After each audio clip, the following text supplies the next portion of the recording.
Welcome to Belmont Banter, the official podcast of Whitstable Town FC. Every week we chat to ex-players, supporters and invited guests here on Belmont Banter. Welcome to the official podcast of Whitstable Town FC. Whitstable Town Football Club's main sponsor is Fibertech UK Limited.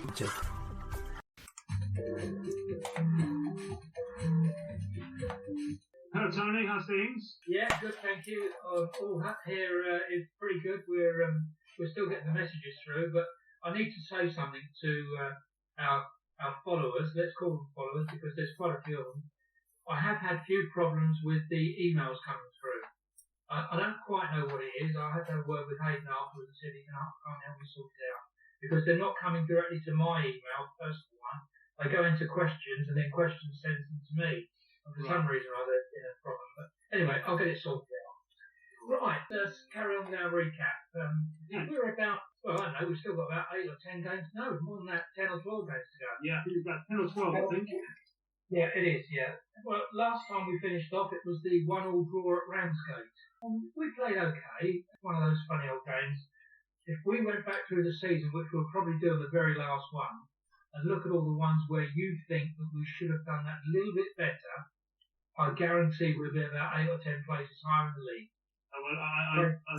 I've just been looking at the following fixtures, the ones that we're going to be discussing, and to be honest, that's probably I couldn't have summed it up any better. Even the two immediate fixtures we've got coming up, which is Herne Bay and Ashford, or Ashford and Herne Bay, they were the ones that really we walked away with no points, and they were immensely disappointing because we actually at times we didn't perform that badly, and it was just so. I think you've hit the nail on the head there. Ramsgate was one of those ones where we, looking at the fixture, they weren't doing so well. Although they'd just picked up, began to pick up results. They were improving.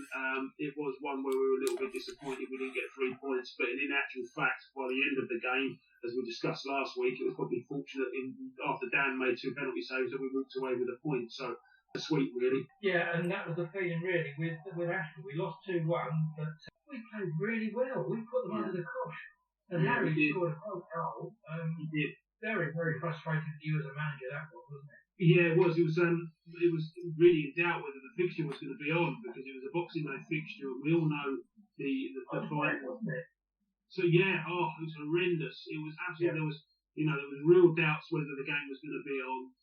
Clubs probably look at 2 or 3 fixtures through the season, knowing that they are not necessarily money spinners. I think that's the wrong way of putting it, but they certainly add to the kitty. And Boxing Day, bank holidays and Boxing Day, as well as New Year's Day as well. But obviously you only have one of those games at home. So Boxing Day was really for us to try and get it on at all costs.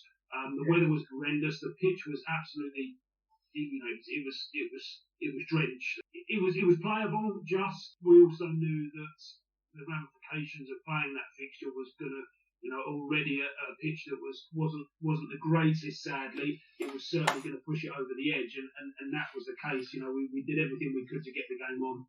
Full credit to the groundsman, John, who done marvellously to get the game on, and everyone around the ground, to make sure it was all safe. But the game itself, I remember I think they just moved themselves up to second place, and they were then fighting Hastings for the league. Also, to be to top of the league. We missed a good couple of chances early on. We started really positively, really brightly. I think Harry forced the keeper into a couple of saves as well as we hit the bar, and that was before they scored. And then when they did score, it kind of took the stuffing out of us. I don't think we deserved to be 1-0 down. Harry then came in the second half and produced an absolute probably goal of the season, to be perfectly honest. He cut inside from the right and stuck one top corner from 30 yards with his left foot. And then we were just disappointed we didn't see, get anything out of the game because they then broke on us with about 20 minutes to go, I think, 20 minutes, half an hour to go, and they ended up winning the game 2-1. And it was nice in one aspect that we were able to compete with the side second in the league, but we had nothing to show for it, and that was the one that was disappointing for us because our performance probably merited or deserved at least a point. Yeah, you're right. And there's a couple of things I'd just like to throw into the hat myself. First of all, you touched on the ground staff at the club. Yeah. And what a wonderful job they do there. Because talking about unsung heroes, they're down there 2 or 3 times a week, all weathers. Although the pitch wasn't perfect by any means at all, we got a game on. Absolutely. It's something that's really fresh in my mind because I was down the ground last week helping out doing some painting, and the amount of work that goes on behind the scenes down there, and that's not just I know I'm talking about the now, but the work that's going on at the club is just amazing. Everything with the sort of shoestring budget that we have, we are able to pull upon all volunteers, whether it's the youth coaches, whether it's just volunteers from the Whitstable community, and they're in and helping out. And to be perfectly honest, it's exactly the same regarding the ground or the pitch during that time over the Christmas period. Well, I've already touched upon previously about serious bouts of bad weather that we had, and they did miracles and marvellous, especially that Boxing Day, to get that game on. So. A huge well done during that period because it was certainly tested.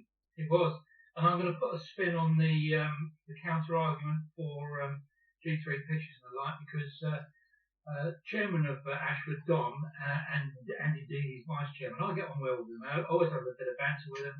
They're not everyone's cup of tea, but then probably we're not. It's just how things are. But I get on okay with them, and he's always having a bit of a dig about our pitch. So I have a bit of a dig about their carpet, and it's just friendly banter. But I do take his point. I mean, the pitch at the Belmont wasn't the best, but then it's the same for both sides. We go there sometimes, and it doesn't suit our style of play. But you do what you do, don't you? Yeah, absolutely.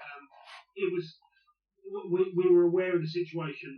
The good thing is that no player came in. Obviously, players would love an ideal playing surface. You would love that. Sadly, the good thing about our boys is that they're aware that it wasn't quite how we wanted it. It certainly wasn't a distraction for them. We just knew that we probably had to change things around a little bit. We probably weren't going to be able to play as much free-flowing football as we would have wanted. We used the example of how Hastings had travelled down to a week or two previously and how they were able to manage the conditions well. And to be honest, I think both sides did on that Boxing Day. Both sides did handle conditions well. It was just the fact that we were really disappointed that we didn't come out with anything when a draw would have been probably a fair result. Yeah, I totally agree. And then next game was away to Herne Bay, and this was a league one. Previously we played them in the cup and lost there, but this was the league, and we came away disappointing game. Really was. Absolutely. Do you know what? It's one of those ones that. Sometimes you just hold your hands up and you just can't help but think.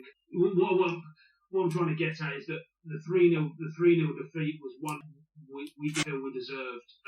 When you looked upon the statistics, I think we had. I'm going to have to go back and double check the statistics, but I believe it was somewhere between 18 and 20 entries into the box. This is first half. We'd caused George the goalkeeper a few things. I think we did the post again as well. And really, it was probably quite a close first half. And we felt that, especially in the centre midfield, TJ and Gilly were outstanding that day and really did a good. Their ball retention was good. They were busy. They were strong. They were really effective. And I personally felt that we walked off. I think we walked off at half time 2-0 down, and we were a bit perplexed. How the first one was a mistake. Was poor defending by us. I think it was a long ball from the goalkeeper, and it just caught us out, which is unacceptable. I think the second one we made, I think Tom gave away a penalty. So there were two defensive errors when really we hadn't have done those. It was quite a close game, and they were the only things that made the difference. And we came at half time still positive, believe it or not, more frustrated, but we certainly weren't, sort of down and in the dumps. We just felt that if we can come out now for the first 10-15 minutes of the second half and maybe nick one, then it's going to be a completely different game, because really I don't think our performance levels were that bad. It's just a reflection of the scoreline. I remember speaking to family and friends afterwards, and they said, "Oh Christ, 3-0, that's." Well, really, that probably didn't paint an accurate picture of what the game was all about. Their lad then, after about 20 minutes, half an hour to go, cut inside, which again was a defensive error by us. We allowed the lad to step inside onto a stronger left foot, and he bent one in top corner. And that was those were the fine margins. And fair play to Herne Bay. Same as Ashford, there were two sides on the crest of the wave and doing really, really well. Agree, that I don't want to sort of sound too bitter about it, but I certainly feel that probably Herne Bay probably did deserve the victory. I think 3-0 probably flattered them a little bit, and in all honesty, had we not made those errors that we had, then it probably would have been a closer encounter. Yeah, you're right. I mean, that first goal after 3 minutes, as you say, it was a big George hoof down the field. I mean, that's, it's tactics, isn't it? One of their lads was on his, and they pushed their wide players up really high. I remember speaking to Ben Smith afterwards, and he'd said that he'd asked these lads to, two wide players to be kind of cheating a little bit, to be able to play more expansively, or should we say, play more on the counter attack.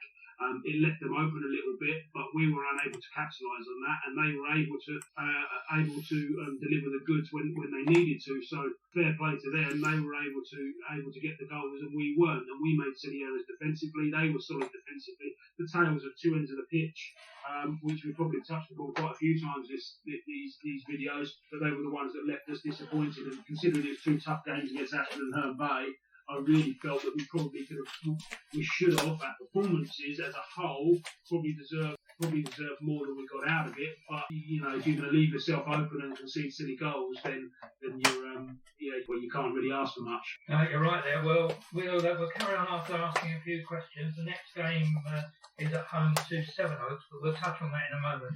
So going back to questions, and thanks to everybody for sending them in.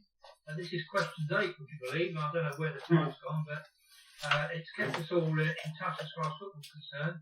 Certainly done me a bit of good, and I've probably helped you as well, Lloyd. Yeah, certainly. Certainly. This is a really good one. It's our old mate Geoffrey Collins again, and Geoffrey's come up with a really good one. This is funny. He said, "Well, Lloyd, what do you think? I was watching and listening to session 6 this morning at the same time as Ian Foreman was in my house doing work. Also, Ian and I had been talking about how well he got on and off on the field with David. The amusing bit Lloyd came out with about Ian seemed even more amusing with Pulley only being yards away. And he finished off, he said, "Thanks again for another brilliant session. Lloyd, your answers are always most interesting and full of content, which I most appreciate. Wishing you all the best." So that wasn't really, that was just a little bit of a nice... Yeah, coincidence, right? Yeah, it's a small world. It's a small world. It is a small world, isn't it? It really is, yeah. We'll have to try and see if we can get hold of Dave Corey, and I'll have a little chat with Dave, and because he was a good lad when he was at Whitstable. I like Dave a lot. The funny thing about being in a football club like this, a local, when these boys join the club, for the short time they're with us, I mean, some are with us for an extended period of time. Quite often it's a season, maybe 2 seasons, maybe 3 seasons. They become like family. They'll move away, and you wish them well. They do their own thing, and when they come back, it's so nice to see them at the Belmont again, and everybody all support and go up to them and say how you're doing, thanks for all your help when you were with. And that, to me, that's local football. That's what it's all about. Absolutely, it's lovely, really, and that's something that we want to continue, isn't it? We've spoke about how we're integrating as much as the youth side through as possible. I think we just want to make it as much of a family experience. I know Steve Clayton has mentioned that before. A family experience where you can come to the ground, you can enjoy the game of football, and there's no prima donnas. And if the other kids want to go over and sit next to the players, then great. And ex-players coming back in and coming back to the ground, it's always nice to see. And especially at Whitstable, it's always been the most welcoming. Yeah, it's really good. Actually, your comment then about the youth and the kids and that, this leads on from a question I've had in from Oscar. Whitstable Town Football Club's main sponsor is Fibertech UK Limited. He says, "Hi mate, I hope you're all okay. Wish Lloyd all the best for the coming season." He says, "A question for your next chat with the manager. With the new youth policy at the club, can Lloyd see in the next 10 years or so a first team where most of the players come from the youth sector?" Yeah, absolutely. I think it's a lot to ask. Let's not be, let's try and be kind of realistic about this situation. But I certainly feel that a large majority should be their focus and their aim. And the club's aim in particular. I can only relate to the times previously in my old club when we managed, and I think we had sort of 80% of the squad was very locally based, and probably 50-60% of them come through the youth. So it's certainly doable. You're obviously relying on good players coming through as well. We are in a position as a senior club where we are looking to be able to promote from the youth. We must understand as well that as I said, it's not going to just be handed to a youth player. They've got to go and earn it, and if they're good enough, then they'll play. So that's certainly the aim. That's certainly the project of what we're looking to try and do, to make sure that players throughout all youth age groups realise that there is a pathway through. It's going to be hard work. It is going to be tough, but that's certainly, there's no better feeling from the club itself and for the community when you've got a side that are good, challenging and competing at a decent level of football, that are all homegrown players. And I don't think there's anything more satisfying than that, to be perfectly honest. No, you're absolutely right. And on that note, I'm just going to say this now because Steve, our chairman, watches these, so he knows what we're talking about. He knows what's going on. I had a thought the other night. I was thinking, with the amount of teams that we've got at the club, and it's something like 25, I believe, with all the girls and reserve squads, the whole lot. There's a lot of people involved with the club now. What about a giant picture before the start of the season, or once the season starts, when you've got them all in front of the Belmont stand, and that would be some picture, wouldn't it? Eh? Yeah, that would be. Yeah, that's a really good idea. I think it would take a bit of managing, but I certainly feel imagine hanging that in the clubhouse, it would take up all the wall. So that would be it's a great idea. Oh yeah, great idea. Hopefully that. Listening, Steve, we're waiting for you to give us a note. No pressure, Steve. We've got the perfect photographer to take it, haven't we, in Les? So there's no question there. Yeah, that's really good. Okay. Right, we'll go back to. This is a quick one. Quick one for Richard Tanner. Ken Lloyd asked, was Wally Downs his manager at Brentford? That's the question. Yeah, he was. He gave him a he was. Yeah, he was. This is where it gets interesting. Right. And what he liked to work with, as he did have a very fiery temperature. When I remember him as a player at Wimbledon in the 80s. So was he fiery? He just had a massive aura about him. One that you wouldn't want to cross. He was very intelligent, very witty, so he was able to sort of shoot you down and put you back in your place with the things that he was able to communicate, how he was able to communicate. He was a very witty guy. You could never catch him out. So that was always one. There was always one thing that stuck in my mind, that you never wanted to make him unhappy.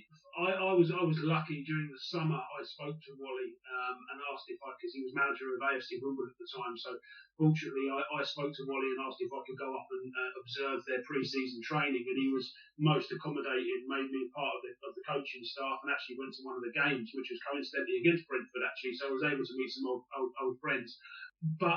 I think he was in his first managerial job.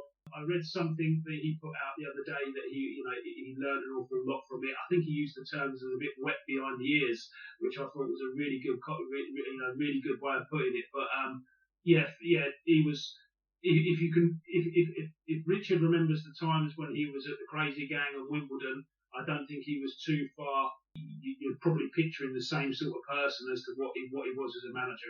You certainly wouldn't want to cross him, and certainly wouldn't want to let him down. So I was very grateful. He gave me my debut. So hold him in the highest esteem. Good, that's nice. Just a quick one. Up behind my shoulder, you can see the Whitstable Town Football Club coat. And the reason that's hanging there is I had somebody contact me the other day, and they asked me, why was I wearing all the old shirts? Well, they're just ones out of my wardrobe, the Whitstable Town shirts. I haven't got one of the ones with the latest sponsors on it, which is unfortunate. And I've had a conversation with you before we started, and you said that they're all locked away. Well, I'm not going to go down there taking any of those at the moment with this virus around. They've all got to be steam cleaned, sanitised, checked. I'm only joking. We'll try and get one over to you. Well, I'm going to down the ground in the next few days, and okay, back to games again. This one was at home to Seven Oaks in the league. It was a 1-1 draw, and it was one of those games again where we've touched on this so often. We left it so late, didn't we? Marshall Ratton scored the 89th minute, and well, that just lifted the Belmont. We were a bit flat. All the supporters, I say, not. I think you're right. Two things really. One was the fact that we've come off the back of 2 defeats when we probably didn't deserve them. So confidence is always going to take a bit more of a hit. Sometimes if you play really poorly, you play really bad, you can kind of draw a line under it.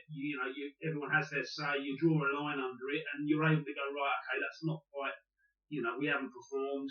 We move on to the next one. I think there were positives to take out the Ashford and the Herne Bay game, and I think sometimes that's just as can lead to a little lack of confidence because you kind of think that things are running against you, and why is that when we're actually playing okay? So I think it was always difficult. You roll your sleeves up and you get on with it. The second point I wanted to make was it's now the first game back to the Belmont since the pitch got absolutely tortured against Ashford. So now the pitch is the aftermath of the carnage, if that makes sense. So it wasn't pretty. I remember us conceding the first goal. I think Liam King scored. We got turned over the top again. Going back to those defensive situations, there were things that were really, really frustrating for us because we were kind of in game. We were in games all the time, and then maybe just one little lapse of concentration was costing us quite dearly. We went into the second half. I think I dropped Marshall Bratton for a couple of games before, and he responded really, really well. And fair play to the kid. He came in with us obviously for the month. We then had re-signed him. I felt, I spoke to Marshall about it. I felt he just kind of wouldn't have said the comfort zone. I don't think that's the right thing to say. But generally, when a player first arrives, they have a really quite high peak in their performance level. And I just felt maybe he was just plateauing with his performance levels. A change to the Herne Bay game to have Marcus Elliott, and then again went with Marcus Elliott for the Seven Oaks game. And the good thing that was really, really pleasing was some players, they go into their shells if they don't necessarily, they're not starting, they could get despondent. Marshall's attitude was absolutely first class. He took it on. He was the first one to say, no, I haven't been performing as well as I should have done. I completely understand. And it was really nice then to see him come on and score the goal. I think TJ we brought on, I think he was carrying a little niggly injury as well. So TJ came on and set the goal up for the equaliser. And the whole second half, really, we peppered them. We had a goal. I believe we should have had a goal before early in the second half as well. I think there was Les standing behind the goal said the ball across the line quite clearly, yes, but the linesman hadn't seen it. So again, all the things sometimes run against you, but you've just got to keep working and plugging away and try and create that belief that, look, lads, you will get through it through hard work. And to be honest, we got our just rewards again. We equalised in the last minute. I felt second half, our performance level, it wasn't necessarily how we performed regarding the style of play we were, but we were just relentless in our task to just make sure we got the equaliser. And again, it was probably the least the boys deserved, especially after sort of a tricky week or two. No, that's great, and good summing up on that game because it was a bit of a turning point for Marshall in a way because we followed on then the next game we were away in the cup to Welling, and a little backstory to that. I mean, we've already touched on it a bit, but I'll go over it again. I mean, when we arrived at the ground, they were buzzing because they got a new manager in that day or that week, and it was his very first game. And I spoke to one of their supporters and I said, "What's the story behind this then?" I said, "What's he going to do today? Is he going to play some of his mates, bring in new players?" He said, No, he's got some good players at his club. He said they just want to refresh themselves a bit, just like you said. They sometimes play a little bit flat. We're going to put out a really strong side. So there were no under 16s or anything like that. There were no trialists in. He had a full squad. And boy, did we play well. We did. We had Tom Bryan got stuck in traffic around the M25. So young Josh Spencer came in. We were off the back of quite a few games as well over the Christmas period. So I wanted to make sure that Leo Mazzone was getting as many minutes as he possibly could do as well. We've kind of had a little change around, not much, not drastically. We then put Marshall Ratton back in as well. So really, when you look through that side that started, Josh Spencer, TJ, Charles Atunu, Marshall Ratton, Johnny Brewer, they're all under 20. All under 20, I believe, or 20 and under. So the average age group of our team was really, really young. As the game went on, the longer the game went on, the more we were realising that actually we're just as good as this team are. So they started quite brightly. I think they got quite a fortunate goal. It hit the post and come back and hit down on the head and went in. And you sort of think, oh, here we go.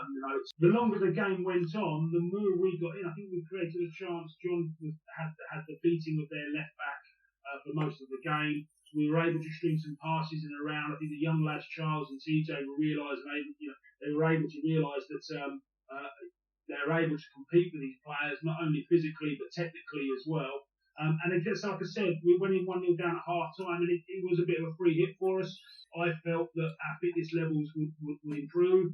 And I also said as well that you get one, they're a side that they've taken so many hits and knocks, as in confidence over the year, because I think they were down the bottom of their respective league.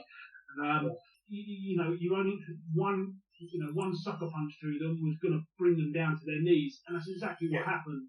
As the game went on, we got stronger. There was loads and loads of tactical things that I watched or I saw. It's probably the most watched game I watched on our VO system, because there's so many. The amount of times I've revisited watching that game, because there were so many good tactical things to be able to come out of it, and highlights, individual bits, collective bits, and things that the players were able to see and to be able to do.